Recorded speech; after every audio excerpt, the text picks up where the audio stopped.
Welcome. Today we are going to be doing albondigas, my version of how to make it. Everyone makes it differently, but this is just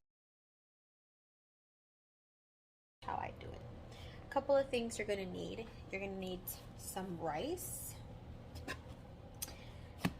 norsuiza, salt, cumin, tomatoes, onion, cilantro, obviously something to cut, and a pot, and some chile jalapenos, which lucky for me, I've actually been growing in my backyard. So we're going to go get some of these, which we will be using. See? And I'll take one more. We'll use those three. Okay. 3 jalapenos. I usually start with the onion and the tomato, just because that's what you have to fry first. I don't think people understand that you have to fry these ingredients, like the beginning of the ingredients first. But, oh well. So I have my tomato here. And just gonna cut the stem off. Cut it in halves and start chopping and dicing.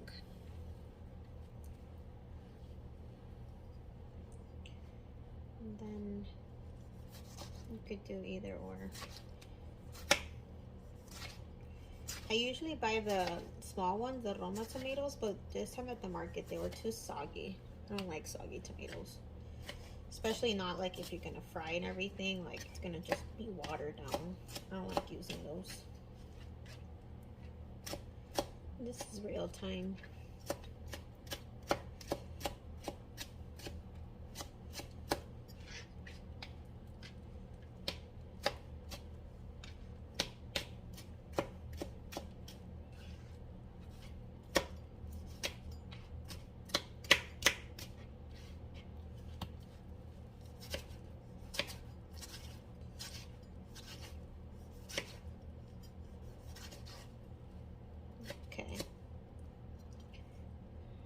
Then we're gonna have to heat up our pot because we have to fry this tomato and the onion, and we'll put a little bit of oil in it.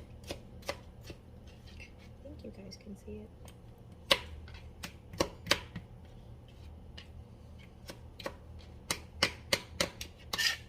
Okay, one of this big tomato is enough. I feel like that salió a lot. Cut a little piece of onion. I don't really like onion, but it gives it flavor, so I guess we'll put it in.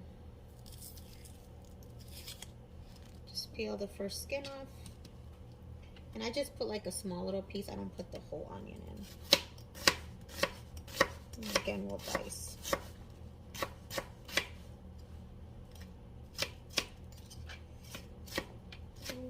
They're tiny ones. Either way, they're gonna fry. Once you put them in with a little bit of water, they're gonna just dissolve away anyway, so you could barely even taste it.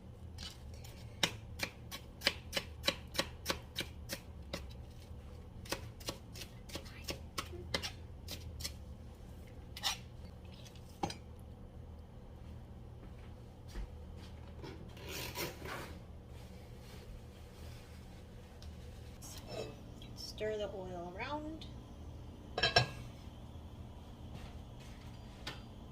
You can hear that sizzle when you're cooking. That's when you know you did it good.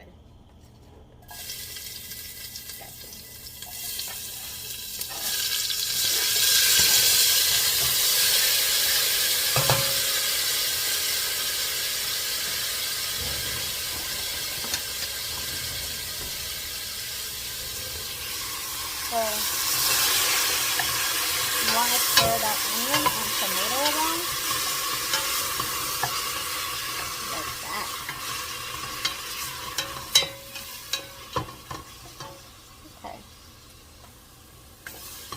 And this is the time where I usually put my norsuiza in.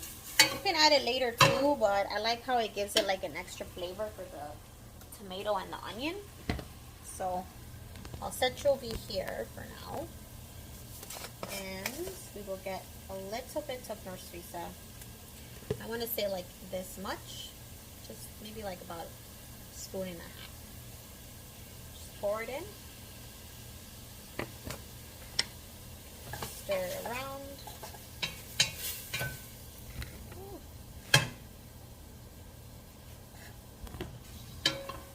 And it should look something like that. Stir this all around. And you can tell the tomatoes are already softening. It happens really quickly, so you have to keep stirring it around or it's going to burn and it's going to melt on you and it will not taste good. When you see it to this consistency, you want to make sure you add water. So you can add the water here. You can add just regular tap water if you want, or filtered water. I just use this bottled water because I don't have a filtered water, at least not yet in my house, so I'll use this for now. And the amount of water also depends on if you want your albondigas like with caldo. So some people eat it with like consistency of like a soup, and some people want it more thicker, like less water. I like mine more like a soup. I know, I just don't like it like super thick. So we'll add that in there and just stir it around. I forgot to even talk about the main ingredient here, which is actually ground beef or carne molida. You can use the carne molida or the ground beef with like the amount of grease that you want. If you want it more like flavorful, I guess you might want a little bit more fattening. I get the one with the least amount of fat, and that's 85% lean and 15% fat. So that's the one I use. Okay. While the water is over there boiling, we can get started with the meat. I'll just mount you over here. So I'll go ahead and grab my bowl and I'll put my meat in.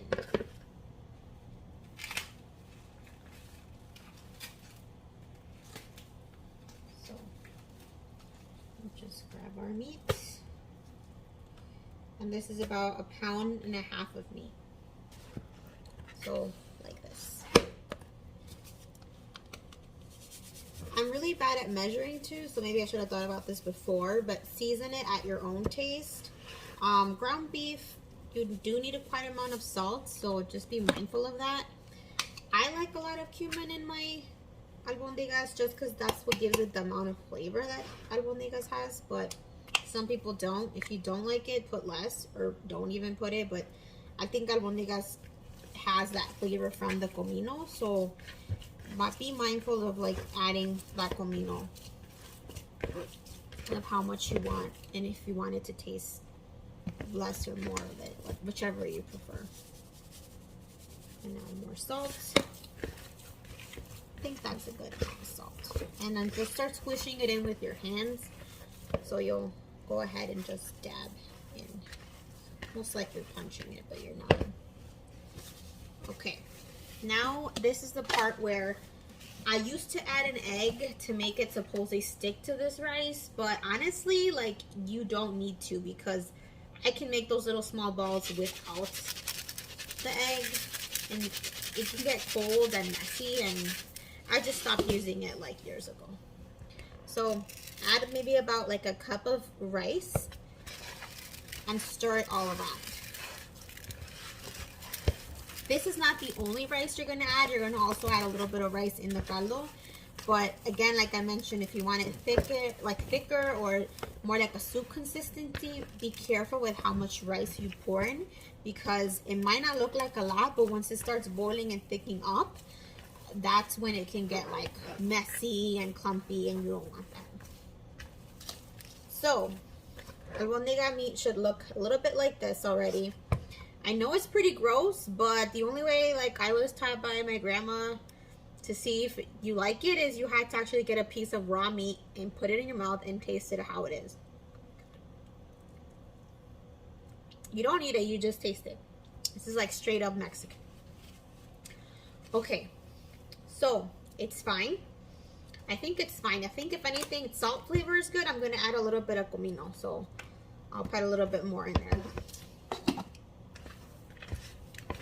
And just stir it in.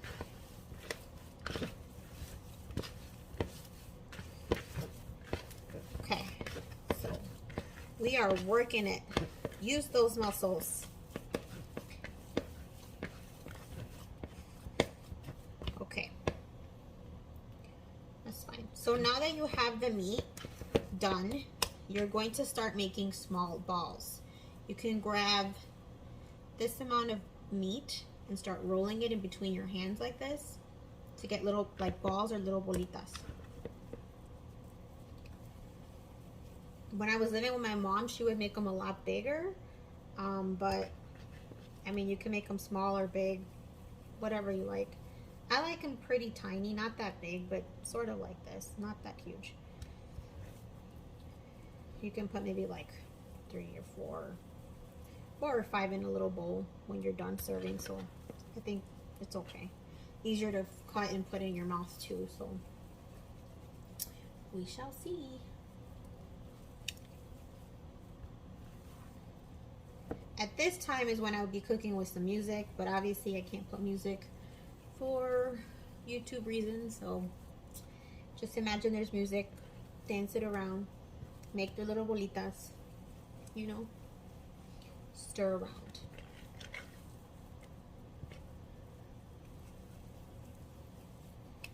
At this point, the water should almost be boiling already, which is good. And just keep making them.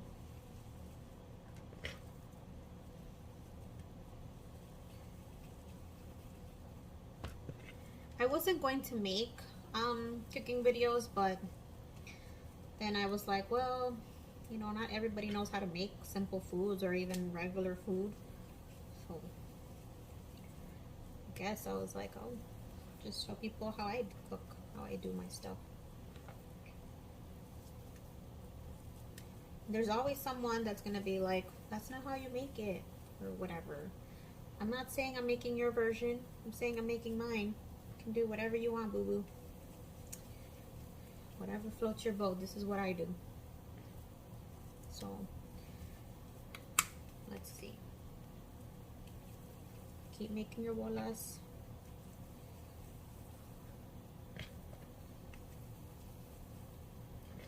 Okay, I hear it already sizzling, so that's a good thing for the water. And I'm almost done making these. This is like really easy to make, guys. Like, especially if you're having like a cold day or it's rainy, like the perfect thing. Okay, so we have everything here. I'm gonna bring you more back to the cooking area here. And just show you like how does it look with the sizzling. So you see how the water's already boiling. You can still see the tomato and the onion there. They haven't dissolved, which is good. But you can see the water is already boiling. Once it gets to that point, it's basically telling you it's ready to be, for the albondigas to be in there. So we'll add a little bit more of the water because I don't want it to be thick. Like I mentioned, I don't want thick albondigas. Okay.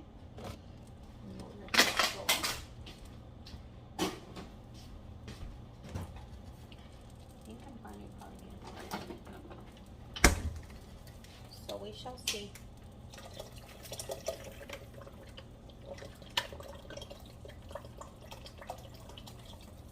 Yeah, I think that's fine.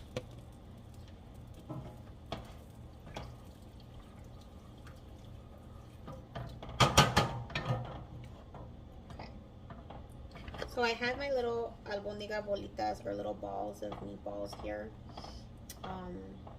And this is what we're going to be adding into the pot again. So that will be good. While I add in more water, I'll let it sizzle again. I'm going to start chopping up the jalapeno and the cilantro. I don't really worry about that much, only until I start putting the meat in. Then I really, like real life, what I would do is I would just wait, let it boil, throw it in there. Slip it really good, chop up the cilantro real quick, throw it in there. you know, cover it, call it a day. Like this is like the easiest type of dinner, really. Doesn't take much science, but I was like, well, this is what I'm making today. I might as well just record it, right? Okay. So I'll let that sizzle. And while that's boiling, I'm gonna go ahead and come back here.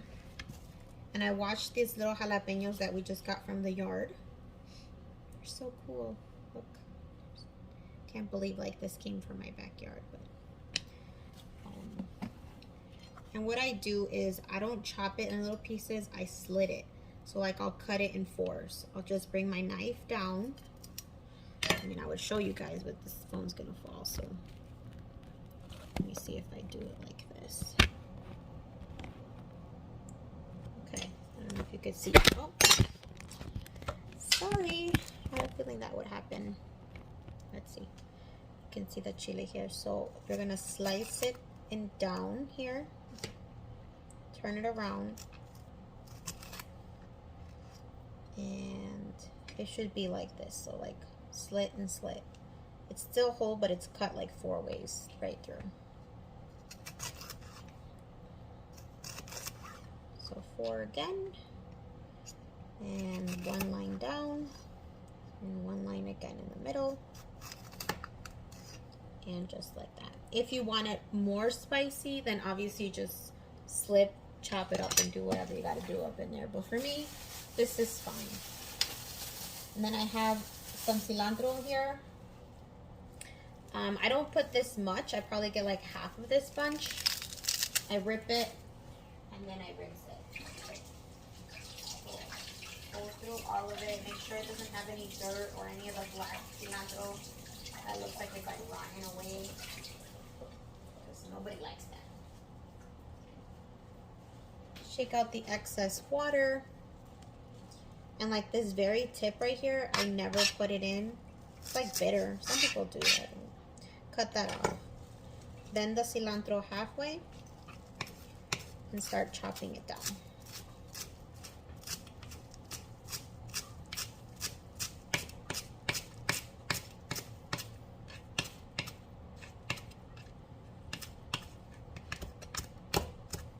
You can make it smaller, bigger. I like it.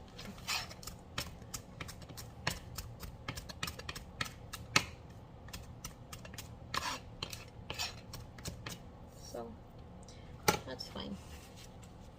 I love how in cooking shows the chefs always say that you don't supposed to like over chop your cilantro, and I feel like I go ham. I'm like chopping it, you know, but I mean it still tastes like cilantro. It makes no difference to me. So all right, now we are gonna go back to add the meat into our pot here.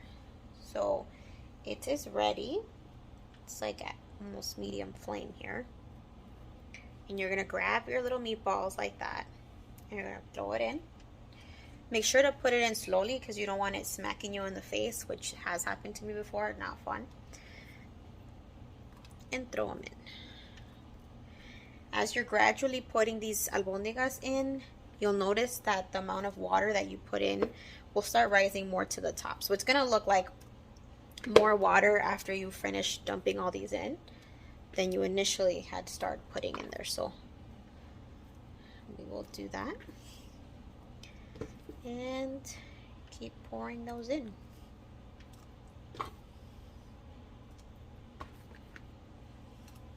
Okay, you should still have room around to stir, which I do, which is good. And I'm going to add my cilantro. So grab your little chopped up bunch, throw it in there. My jalapenos, all like that. Just dump them in. Just give it a stir. All right. And then this is the part where I was talking to you about. Be careful how much rice you put because it's gonna thicken up. I don't measure my stuff, which I should if I'm trying to teach you guys, but I don't know. I feel like maybe half a cup, less than that. and just start sprinkling this rice around. Okay. You really don't need a lot. I mean, it tastes good like when you finish the albondiga, to grab like a little bowl of rice with it. I mean, there's rice inside the meatball already. Some of it can get dissolved either way. Just to stir it around. Okay. This is a perfect opportunity to add more salt. If you feel like your caldo needs more salt or a little bit more nor Suiza. Whatever your favorite seasonings are, if you use like, you know, Goya, adobo, ajo, whatever it is that you want, you put it in here. I use more nor Suiza or chicken bouillon and salt. That's like my go-to when it comes to seasoning this type of food. Majority of my meals actually, but more this because when it melts and it sets in the soup, it tastes like really good. So put a little more chicken bouillon.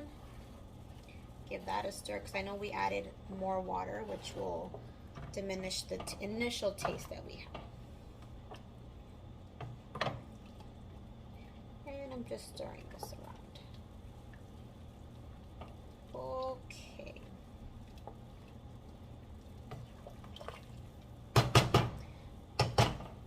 And to be honest, I've never actually like have a specific time of when my food is done. Like I know it's fully cooked when I cover the lid. I come back, I'll maybe check it like in 30 minutes or so. And if the albondiga, the rice is cooked in the albondiga, like I could see it cooked all the way, and the rice in my caldo is cooked, like all the way the rice cooked, then I know it's already done. So that's when I know I can turn off the stove. Because the rice is properly cooked, that means the meat is as well. That's how I gauged at it before.